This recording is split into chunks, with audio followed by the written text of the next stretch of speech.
Hello, welcome to Markets Daily. I am your host, Vinny.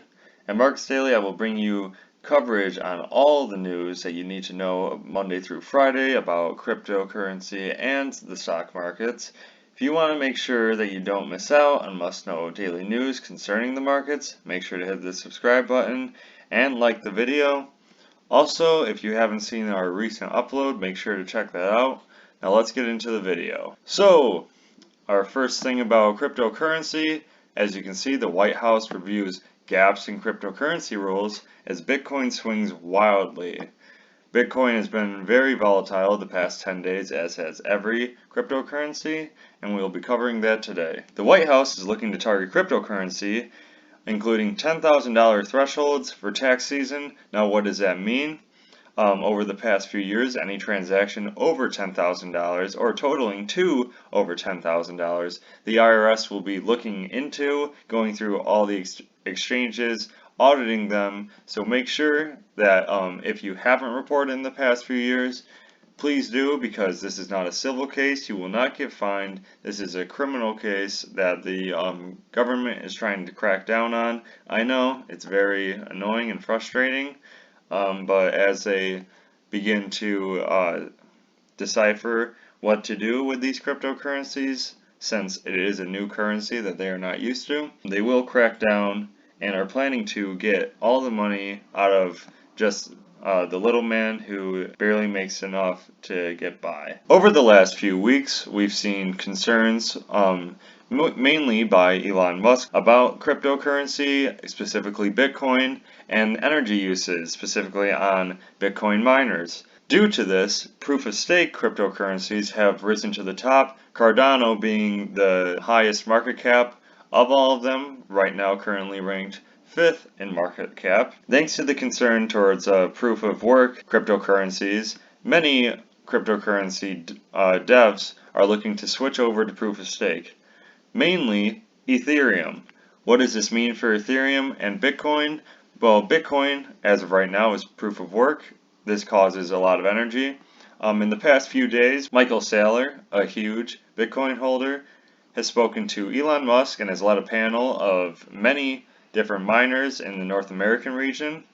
This has led to discussions on how they can improve and lower energy consumption. Meanwhile, Ethereum, coming out with Ethereum 2.0 in the next year to few years, is switching over to proof of stake.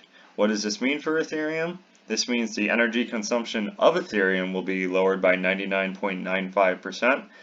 For Ethereum holders, this is huge news, as it leads to a greener way and a better way of energy consumption. Expect Ethereum to rise in price and continue to grow due to the great changes that their developing team is making. More on Ethereum. Guggenheim, co-founder of Todd Morley, said that there's much higher utility than Bitcoin when it comes to Ethereum. What does this mean for Ethereum? Guggenheim, along with Goldman Sachs, are both bullish on Ethereum, expecting the price to rise in the future, saying that it has much higher utility than Bitcoin. What does this mean? There's way more use case for Ethereum. Think of Bitcoin as a store of value, as many Bitcoin holders say. Ethereum, on the other hand, is viewed as a network, allowing many cryptocurrencies to be built off of it using these apps and different DeFi projects. The future is through Ethereum. Non-fungible tokens, or NFTs as you may know, also it has the biggest network off of Ethereum. Many digital art makers use Ethereum, therefore Ethereum has many different use cases in many different realms to continue to dominate in the cryptocurrency space. You will see in the future years Ethereum will continue to gain on Bitcoin, and maybe someday the flippening will happen. I myself am very bullish on Ethereum, and I think it has much more potential than Bitcoin does at the time. Today, as we look at cryptocurrencies and how they performed, you can see that there is mainly an accumulation phase, as we're seeing. Many cryptocurrencies are down today, but they're not down by much. You can see some outliers. Many of you, if you just follow the stock market and see 5, 9, 7% and think, gee whiz, that's a lot of percentage points down. But in cryptocurrency, this is just a normal day. Some day will be up 3 or 5%, some day will be down. As we look at the chart of Bitcoin and many other cryptocurrencies, you will notice many of them follow the same patterns that Bitcoin has in the last 14 days. Since Bitcoin is the head, we can see from the expression, a fish stinks from the head down. In the market the past few weeks, that's what's been going on. Though, in terms of a sign of recovery, if Bitcoin continues on their recovery back up, this will bring great gains to other cryptocurrencies. Many cryptocurrency followers decide to stay away from Bitcoin because it doesn't bring as much gains percentage-wise as altcoins.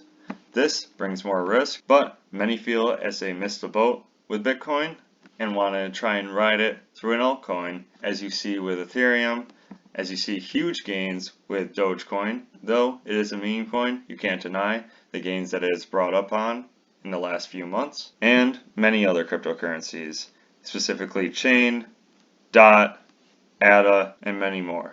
In the stock market today, as you can see, Dow, Nasdaq, and S&P all down less than 0.25%, but it seems like a healthy pullback from the multi-day run each index has had in the past few trading days. In recent stock market news, there's a new ETF for the stock market called FOMO. Now, what does FOMO stand for? Many of you know it as fear of missing out, and you would be right.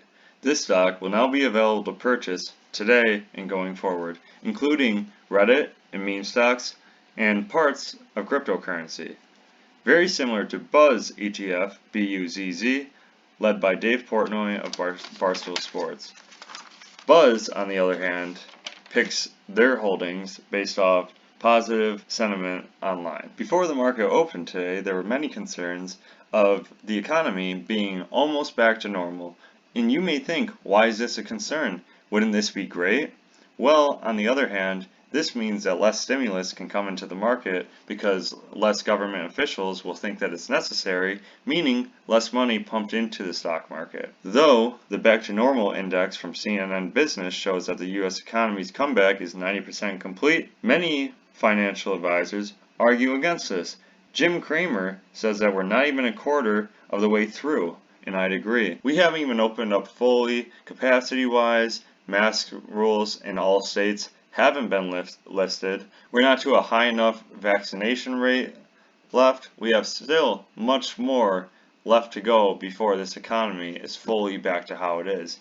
If you've been around any shop, you've seen job openings everywhere, but those jobs currently haven't been being filled. Could this be because of high unemployment checks, that people think that they're making enough already, that they'll make less for working than they do for sitting at home? As the U.S. continues to figure out its economic status, the stock market is on a bubble and we don't know which way it's going to turn. But if you believe in America, you'll be betting for it to gain. As far as sectors, in terms of stocks rising into the future, stay away from stay-at-home stocks and go into reopening plays.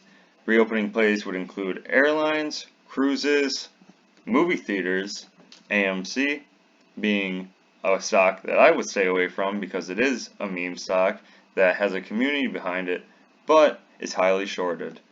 And one last sector that you really need to pay attention to is retail. Many argue that retail hasn't even started its comeback and will have a huge roar as we go into the summer and back to school season. Once again, I am Markets Daily. Thank you so much for watching. Come back tomorrow to see another video updating you with the must-know information about the stock and crypto markets. Make sure to hit subscribe and like the video if you haven't already. I'm your host Vinny, and I will catch you next time.